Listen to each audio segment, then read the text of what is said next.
আমি যখন ভাবির রুমে গেলাম, যখন আমি প্রস্তুত হচ্ছিলাম তখন কাজের মেয়ে দেখে ফেলে। ওর বয়স বেশি না, 14-15 হবে। তারপর কাজের মেয়ে বলল, আমি সাহেব বাড়িতে আসলে সব বলে দিব। আমি বললাম, তুই কি চাস তোকে সব দিব, তারপরও তুই আমাদের গোপন কথা বলবি না? কাজের মেয়ে তখন বলল, আমি চাই আমার সাথে এক রাত। বাকিটা গল্পতেই শোনাচ্ছি। আমি 22 বছরের যুবক, একটা ঔষধ কোম্পানিতে মেডিকেল রিপ্রেজেন্টেটিভ চাকরি করতাম। চাকরির কারণে আমাকে সবসময় ডাক্তারদের ভিজিট করতে হতো। একদিন বড় শহরের এক নামকরা হার্টের ডাক্তারের চেম্বারে গেলাম তাকে ভিজিট করতে।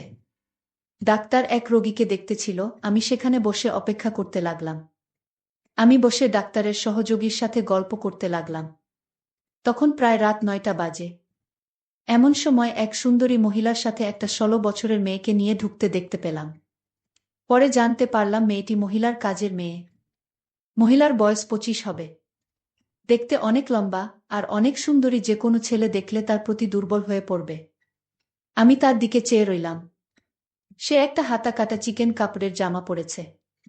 মহিলা আমার দিকে তাকিয়ে মুচকি হেসে বলল, আমি ডাক্তার দেখাবো, আমি ডাক্তারের অ্যাপয়েন্টমেন্ট চাই। ডাক্তারের সহযোগী ফাইল চেক করে বলল, আপনাকে 3 দিন পরে আসতে হবে, এর আগে সম্ভব না। মহিলা বলল, না ভাই প্লিজ, আমাকে কালকে ব্যবস্থা করে দিন। কিন্তু সহযোগী বলছে, না ম্যাডাম, কালকে কোনোভাবে সম্ভব না। এবার মহিলা কাউন্টারের সামনে এসে একটু ঝুঁকে আমার দিকে তাকিয়ে কেমন একটা হাসি দিয়ে বলল, আপনি একটু চেষ্টা করে দেখেন না। আমি তার দিকে চেয়ে রইলাম।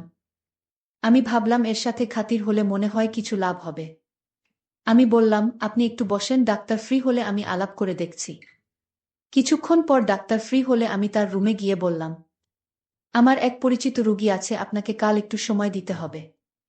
যেহেতু ডাক্তারদের আমরা অনেক সুযোগ সুবিধা দেই, তাই সে তার সহযোগীকে ঢেকে সব চেক করে আমাকে বলল, কালকে সকাল 10টায় আমি সময় দিতে পারব।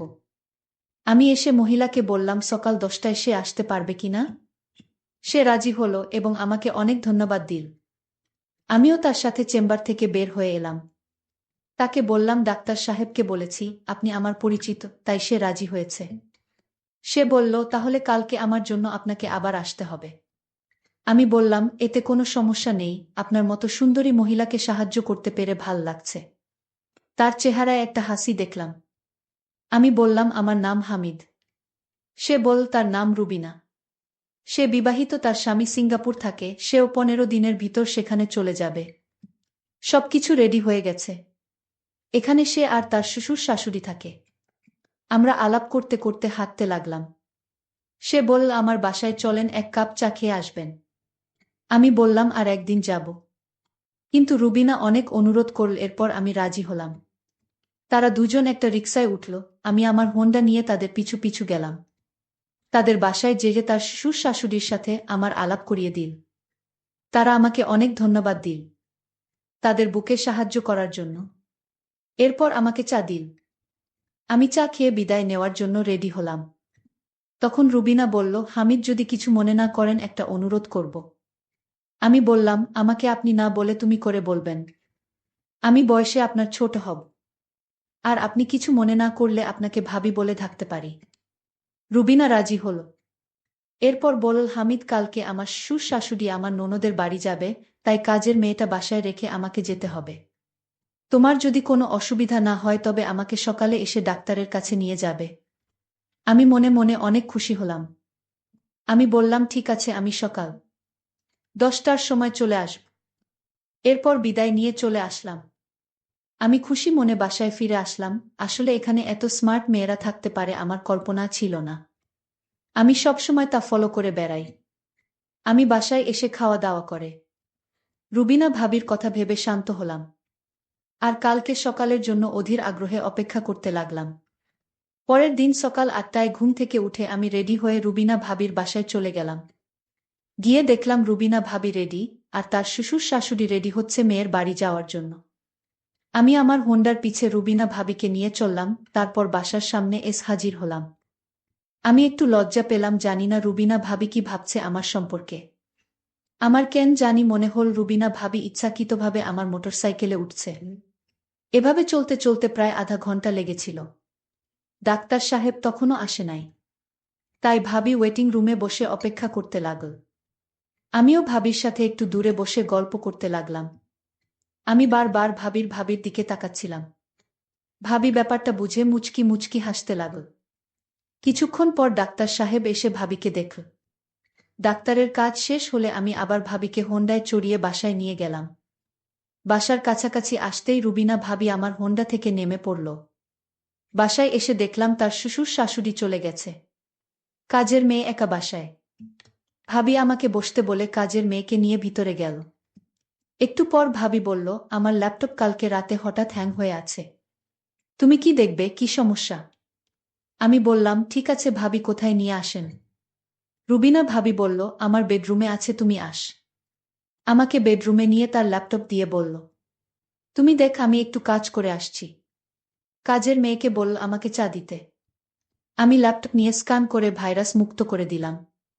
তারপর রিস্টার্ট করে দেখলাম ঠিকমতো কাজ করছে। আমি তখনও ল্যাপটপ নিয়ে ঘাটাঘাটি করছি। প্রায় 10 মিনিট পর রুবিনা ভাবি আসল। আমি তার দিকে তাকিয়ে অবাক হয়ে গেলাম। তারপর রুবিনা ভাবি আসলো। আমি হাঁ করে তাকে দেখতে লাগলাম। ভাবি বলল, এমন করে কি দেখছ? সে বলল, আমি তোমার মাঝে এমন কিছু দেখছি যা আমি আগে কখনো দেখিনি। ভাবি আমার অবস্থা বুঝে হাসতে লাগল। একটু পর কাজের মেয়ে আমাদের চা দিয়ে গেল। আমরা চা খেতে খেতে গল্প করলাম।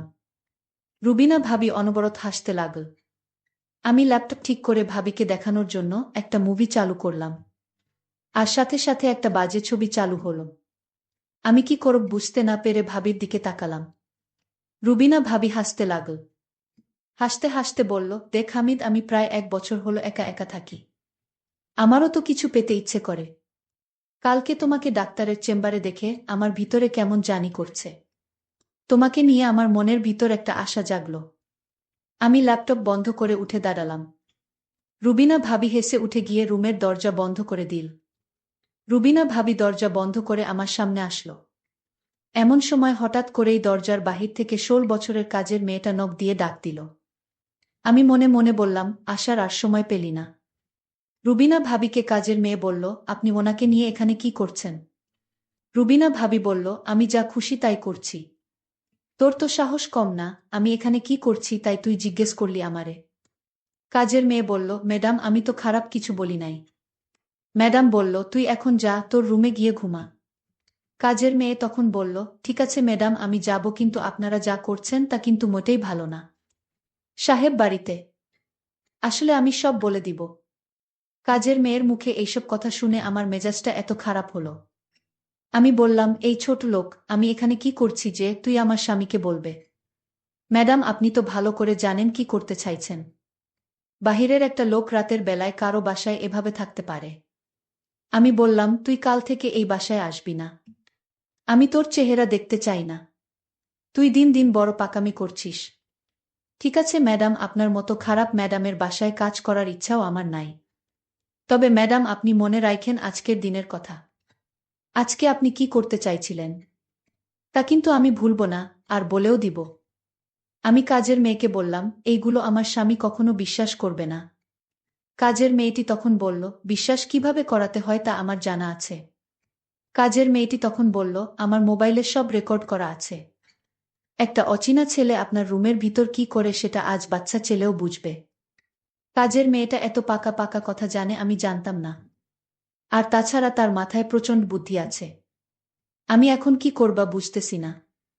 তখন হামিদ বলল, ঝগড়া করে কোনো সমাধান হবে না। আরও মানসম্মান যাবে, আর তাই আমি এর সমাধান করছি। ভাবি, আপনি কোনো কথা বলবেন না।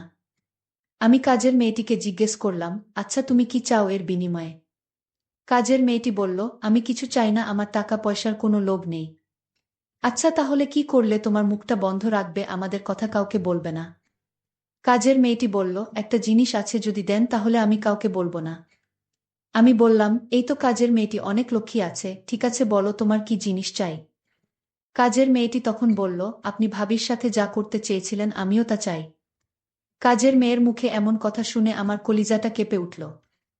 আরে বলে কি? আমি তখন কাজের মেয়েটিকে প্রশ্ন করলাম, এর আগে কি তুমি এরকম হয়েছে তোমার সাথে? কাজের মেয়েটি বলল, না হয়নি, আমি আজ চাই। আমি কাজের মেয়েটিকে বুঝিয়ে বললাম, দেখো তুমি এখনো বাচ্চা মেয়ে। আচ্ছা তুমি নিজেই বলো এখন কি তোমাকে বিয়ে দেওয়া ঠিক হবে? কাজের মেয়েটি বলল, আমার পাশের বাড়ির বান্ধবী, সে আমার থেকে 3 বছরের ছোট, তার যদি বিয়ে হতে পারে তাহলে আমার হতে পারে না? আমি কাজের মেয়ের প্রত্যেকটা কথা শুনে অনেক অদ্ভুত লাগছে। আমি তখন কাজের মেয়েটিকে দমক দিয়ে বললাম, তুমি যে এসব বলছো তোমার কি ভয় করছে না? ভয় করবে কেন, আজকাল তো এসব বিষয় পানিভাত। আরে বলে কি, আচ্ছা ঠিক আছে, আমি যদি তোমার কথা রক্ষা না করি তাহলে তুমি সব বলে দিবে তাই তো? যদি আপনি আমার কথা না রাখেন তাহলে আমি অবশ্যই বলে দিব। এতে আপনারও সমস্যা হবে আর ম্যাডামেরও সমস্যা হবে। আমি তখন কাজের মেয়ের সাথে কথা বলে পারছিলাম না। আর তাই তার প্রস্তাবে আমি রাজি হলাম। রুবিনা ভাবি বলল, আপনি কি বলছেন এসব, ও কি পারবে আপনার সাথে? আপনি কি পাগল হয়ে গেছেন নাকি? আমি বললাম, দেখো, ওর মুখ চাপা দিয়ে কথা ডেকে রাখার জন্য এছাড়া আর আমাদের উপায় নাই। সে পারুক আর না পারুক সেটা তার বিষয়, আমি চেষ্টা করে তো দেখতে পারি। রুবিনা, ঠিক আছে, আপনি যা ভালো মনে করেন তাই করেন, পরে সমস্যা হলে আপনি বুঝবেন। সেই চিন্তা তোমার করতে হবে না, আমি সব সামলে নিব। আমি তখন কাজের মেয়েটিকে বললাম, কোথায় যেতে হবে বলো? কাজের মেয়েটি বলল, এই বাসায় আরও একটি রুম আছে। যে রুমে আমি রাতে একা থাকি সেই রুমে। কোথায় সেই রুম? কাজের মেয়েটি বলল, আসুন আমার সাথে। আমি কাজের মেয়ের পিছু পিছু গেলাম। তারপর সে একটা ছোট্ট রুমে থাকে। সেই রুমে আমাকে নিয়ে গেল। আর রুবিনা ভাবি বলল, আপনি যান, চিন্তা কইরেন না, আমি আছি বারান্দায়।